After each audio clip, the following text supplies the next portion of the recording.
How y'all doing today? I'm Kyle with Boots and Watches, and I thought since I gave you a long-term, like after I had my Iron Rangers for 3 years, I gave you an update. So I figured I'd do the same with the Thorogoods. I've worn these a lot too. I'd say I wear my Iron Rangers every single day, and I had these about 6 months before the Iron Rangers, so I've worn these a lot too. I've probably worn the Iron Rangers more, but I've worn these a lot too. So this is the 6-inch mock toe in the tobacco color, which is Thorogood's most popular color. And this is they make the 814 4200. I believe this is the 804. This is the one with the steel toe. If I got those mixed up, I apologize. But this is the one with the steel toe, and I specifically got the steel toe because I got them for work boots at the time when I used to do HVAC work. So my initial thoughts with the boots is, I guess I'd like to first say, are they worth it? I think they're about $250 now. I believe I saw them at Bass Pro the other day for about $250, $270, somewhere in that range. Now, when I got them, I want to say they were like $209, $219. Either way, even at that higher price point, I still think that they're an extremely good value.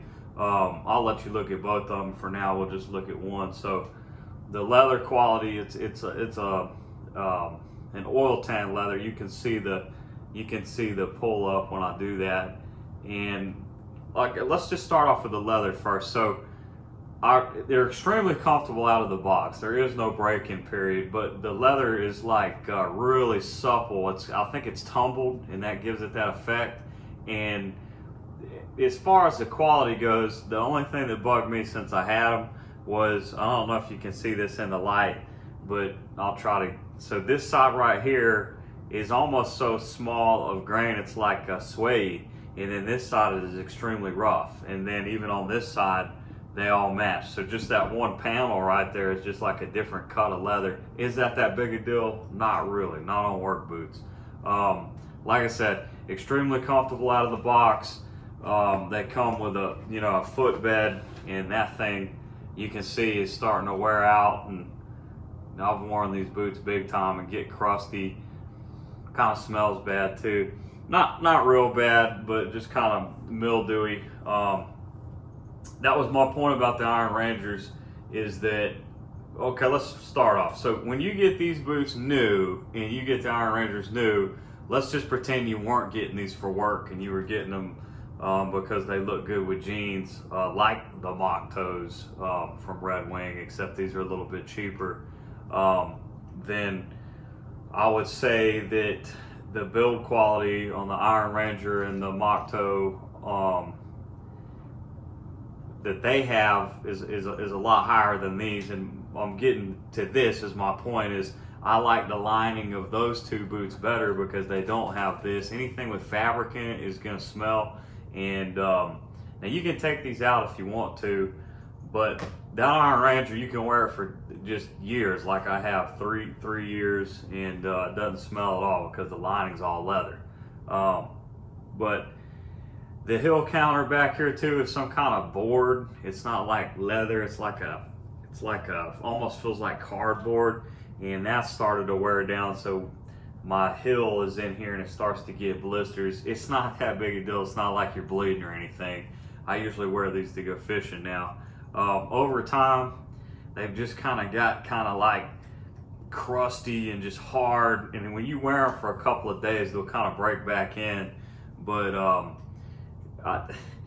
one thing that bothers me, and it doesn't bother me, but other people say it, I don't really care how I look, but they say it looks like clown feet, and these are just the 9.5, which is what I wear. And that is because the steel toe, it doesn't, you see how it doesn't cave in, and it's supposed to be like that. If you drop something on your toe, you're covered. But as far as the wear on the soles go, I don't know if y'all can see that. I hope you can. I'm gonna back it up a little bit here.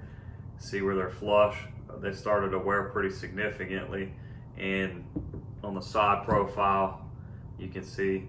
But yeah, the bottom of the soles too is really stained and worn out. And when I first had these for the first year, you could get your saddle soaked, scrub the welt, you could get Mr. Clean Magic Eraser and make this white again. But after time, when that thing keeps staining and staining and staining, there's not much you can do with it.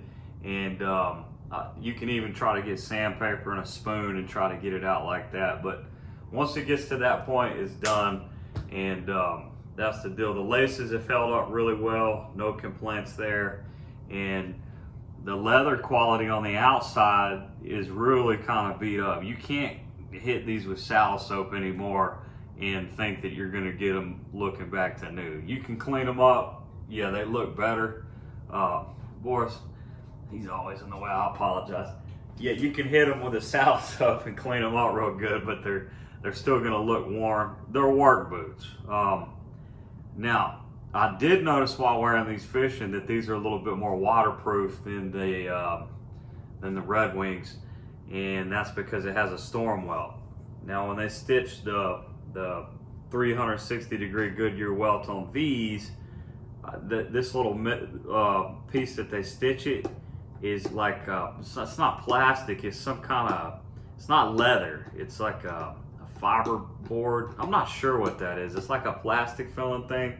They're recraftable, but why would you send these off and get them recrafted and a new sole put on unless they had sentimental value? I'm not doing that when the leather looks like this. I don't call that patina. Some people might. That thing looks pretty gross if you ask me. There's all mud in here. And so they're fishing boots now officially. That's what I'm gonna do with them. They wore out pretty quicker than what Thorogood, you know, they say they have the max wear wedge sole, and I feel like they wore out pretty quick. So I'm either gonna have to buy another pair of these, or I might get the Red Wing mock toes next time, but I don't know. I just don't feel like wearing those Red Wing mock toes fishing when I know they're just gonna get boogered up. So these are extremely good work boots. I'd recommend them to anybody. They still are extremely comfortable out of the box. There's no break-in. The leather looks good. When they're clean, you can wear them casually, and they're extremely comfortable. The tongue here is starting to shows. That's the only patina on the boot where the laces got that, but one thing that I don't know why they included this little eyelet here. I'd rather have a speed hook there. That's always kind of bugged me, but I never use that anyway. So it's got the American flag here, and that's still holding up. So overall, I've been really impressed with these. I would certainly buy them again. On a 1 to 10 scale, I give them like an 8, and I can see why they have such a big following.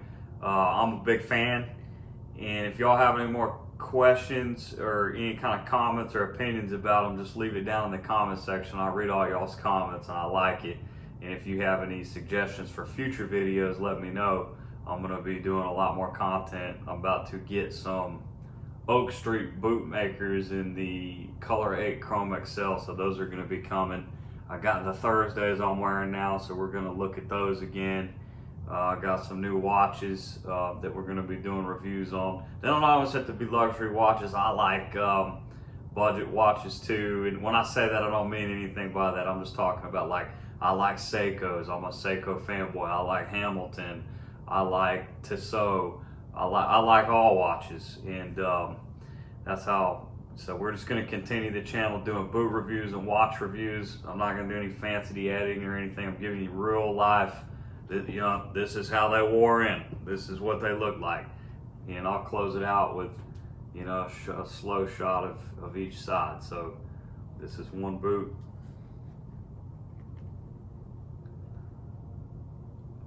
And then this is this one.